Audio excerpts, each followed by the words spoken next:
बिस्मिल्लाहिर्रहमानिर्रहीम। अस्सलाम वालेकुम डियर स्टूडेंट्स। आज हमने सबसे पहले ये यूनिट नंबर 12 का थ्योरम नंबर 6 डिस्कस करना है। थ्योरम की स्टेटमेंट ये है, the bisectors of the angles of a triangle are concurrent. ये थ्योरम की है स्टेटमेंट। अब the bisectors of the angles यानी हमने एंगल्स के बाइसेक्टर ड्रॉ करने हैं और वो किसके हमने लेने हैं, ट्राइंगल। सबसे पहले हम बनाएंगे ट्राइंगल, यानी ये देखें ए बी सी ऐसे, ये हमारे पास एक ट्राइंगल आ गई। ये आ गया हमारे पास गिवन है ट्राइंगल ए बी सी। उसके बाद the bisectors of the angles suppose किया, यानी हम ये ले लेते हैं, ये जो एंगल ए है, एंगल बी है, एंगल सी है, ये तीन एंगल्स हैं। हमने इनको प्रूफ करना है कि ये क्या है, ये कनकरेंट है। सबसे पहले ये भी बता दूं बाइसेक्टर ऑफ एंगल का मतलब क्या होता है। अब जैसे ये एंगल बी है, यहाँ से लेकर यहाँ तक मैं ये कहता हूँ ये 60 का है, और अगर मैं यहाँ से मिड में से एक लाइन ऐसे ड्रॉ करूँगा तो ये एंगल हाफ हो जाएगा, यानी 30 ऊपर हो जाएगा, 30 नीचे हो जाएगा। तो ये एंगल की बाइसेक्शन हो गई है, इसको हमने कहा ये एंगल बाइसेक्टर ड्रॉ कर दिया ऐसे, यानी ये जो है ये एंगल बाइसेक्टर है एक, और ये एंगल का बाइसेक्टर ड्रॉ कर दिया हमने यहाँ पर। ये तो बी का भी एंगल बाइसेक्टर ड्रॉ किया और सी का भी एंगल बाइसेक्टर ड्रॉ कर लिया। यानी हमने प्रूव ये करना है कि एंगल ए, एंगल बी और एंगल सी क्या है, ये कनकरेंट का मतलब होता है ये एक ही पॉइंट, यानी एंगल बी, एंगल ए और एंगल सी, ये सारे अगर एक ही पॉइंट को मीट होंगे, मिलेंगे, एक ही पॉइंट को मिलेंगे, इसको हम कहते हैं कनकरेंट। कंस्ट्रक्शन क्या है, draw the bisectors of angle B, यानी एंगल बी का ये जो है बाइसेक्टर ड्रॉ किया, एंगल सी का बाइसेक्टर ड्रॉ किया, और ये दोनों जो है ये इंटरसेक्ट कर रहे हैं एक पॉइंट आई पर, ये पॉइंट आई है। उसके बाद आई से फ्रॉम ड्रॉ आई एफ, ये जो आई एफ है, ये आई और ये एफ, ये परपेंडिकुलर ड्रॉ किया ए बी के ऊपर, ये ए बी जो है वो साइड है। उसके बाद नेक्स्ट क्या हमारे पास, ये आई डी, ये एक परपेंडिकुलर ड्रॉ किया, ये साइड बी सी के ऊपर परपेंडिकुलर ड्रॉ किया, और ये जो आई ई है ये ए सी के ऊपर परपेंडिकुलर ड्रॉ किया है। प्रूफ, स्टेटमेंट्स और रीज़न। अब आप ये देखें, ये जो आई है ये सेंटर में है, और अगर एक चीज़ सेंटर में हो तो सेंटर से यहाँ तक का डिस्टेंस, आई से लेकर एफ़ तक, आई से लेकर डी तक, आई से लेकर ई तक, इन सब का डिस्टेंस जो है वो, इसका मतलब है वो एक जैसा है, इक्वी डिस्टेंस पे है। तो प्रूफ, स्टेटमेंट्स और रीज़न। सबसे पहले ये लिखा आई डी जो है ये कॉन्ग्रुएंट है आई एफ़ के, यानी ये आई डी ये है, ये और आई एफ़ दोनों का डिस्टेंस जो है क्या है, सेम एक जैसे डिस्टेंस पे हैं ये दोनों, इसी वजह से लिखा आई डी जो है वो आई एफ़ क्या है, कॉन्ग्रुएंट है। रीज़न में क्या है, any point on bisector of an angle is equi distance from its arms. अगर हमारे पास कोई एक बाइसेक्टर ऑफ एन एंगल होता है तो वो क्या होता है, इक्वी डिस्टेंस पे होता है। ये यूनिट नंबर 1 में भी पढ़ा था आपने।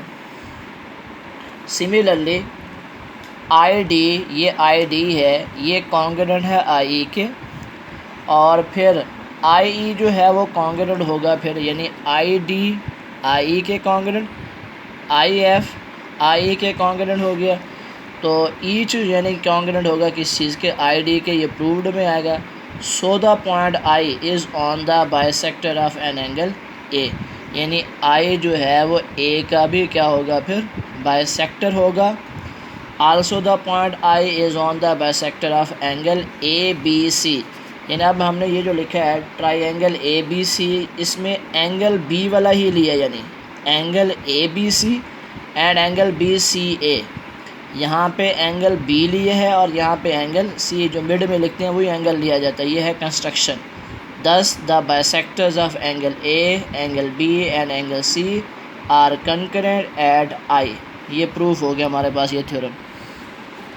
उसके बाद हमने यूनिट नंबर 14 का भी थोड़ा सा पढ़ना है। यूनिट नंबर 14 में ये डेफिनेशंस करनी है हमने सिर्फ आज।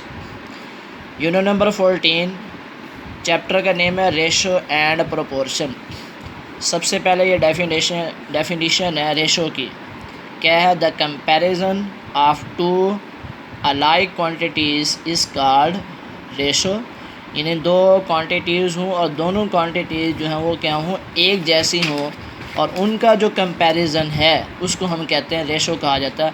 ये जो वर्ड लिखा हो अलाइक, अलाइक का मतलब होता है एक जैसी, यानी इसमें यूनिट का, जैसे एक क्वांटिटी है किलोग्राम में, दूसरी भी किलोग्राम में होनी चाहिए। अगर एक सेंटीमीटर में है दूसरी भी सेंटीमीटर में होनी चाहिए।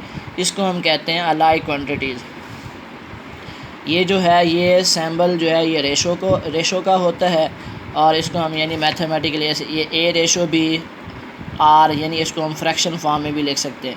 ये जो ए और बी होते हैं ये एलिमेंट्स भी कहलाते हैं या टर्म्स कहलाती हैं रेशो की, और इसके एग्जांपल यानी ऐसे कोई भी लिख सकते हैं, जैसे मैंने यहाँ लिख दी 2:3। उसके बाद डेफिनेशन है प्रोपोर्शन के। Proportion is defined as equality of two ratios, यानी दो रेशो हों। ये देखें ये एक रेशो आ गई ए रेशो बी, और ये दूसरी रेशो है सी रेशो डी। इन दोनों रेशो के दरमियान ये जो इक्वलिटी का साइन है इसको हम कहते हैं प्रोपोर्शन। और ये जो इसका प्रोपोर्शन का ये वाला सिंबल भी यूज़ किया जाता है, ये सिंबल है, यानी 2 दफ़ा रेशो का साइन आ जाता है ये। और जब ये वाला जो साइन है जब ख़त्म करते हैं इक्वल लगा देते हैं ये। और अगर कोई एग्जांपल देनी चाहें तो ये देखें ये 2:3 प्रोपोर्शन 5:4, और ये साइन ख़त्म करके मैंने इक्वल का साइन डाल दिया ये।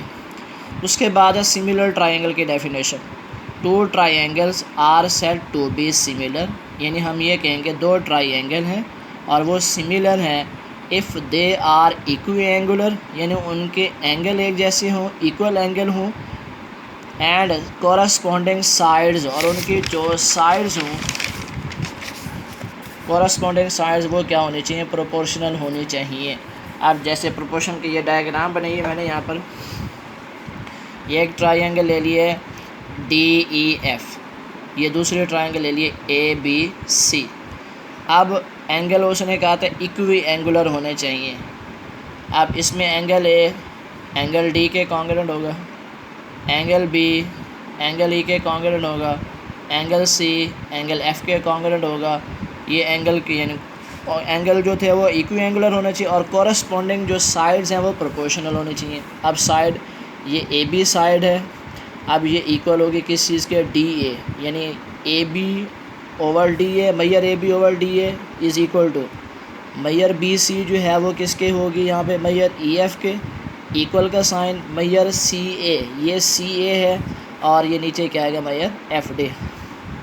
अच्छा, जो सिमिलर ट्रायंगल है इसमें शेप का सेम होना ज़रूरी है, शेप सेम होंगी लेकिन साइज़ का सेम होना ज़रूरी नहीं है। यानी ये नहीं है कि सिमिलर ट्रायंगल में साइज़ भी सेम होगा, इसमें शेप सेम हो सकती है, साइज़ सेम हो या ना हो।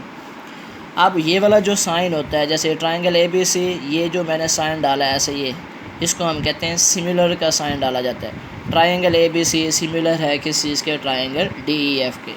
आगे है congruent triangles. 2 triangles are said to be congruent if there exist a correspondence between them, यानी उन दोनों ट्रायंगल के दरमियान कॉरस्पॉन्डेंस होने चाहिए, सच दैट यानी ऑल कॉरस्पॉन्डिंग साइड्स और ऑल एंगल्स क्या होने चाहिए, कॉन्ग्रुएंट। कॉन्ग्रुएंट का मतलब होता है इक्वल। जो सिंबल होता है कॉन्ग्रुएंट का, ये साइन होता है कॉन्ग्रुएंट का।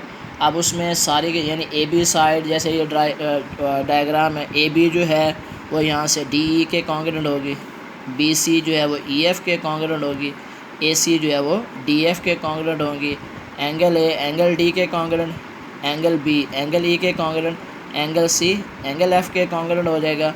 और इसमें ये देन हम ये कह देंगे कि ये ट्रायंगल जो है ABC कॉन्ग्रुएंट है ट्रायंगल DEF के। और जो कॉन्ग्रुएंट ट्रायंगल्स हैं इनमें साइज़ भी एक जैसा होता है और शेप भी एक जैसी ही होती है। ये डेफिनेशन याद करनी है, उसके बाद नेक्स्ट हम इसकी एक्सरसाइज करेंगे।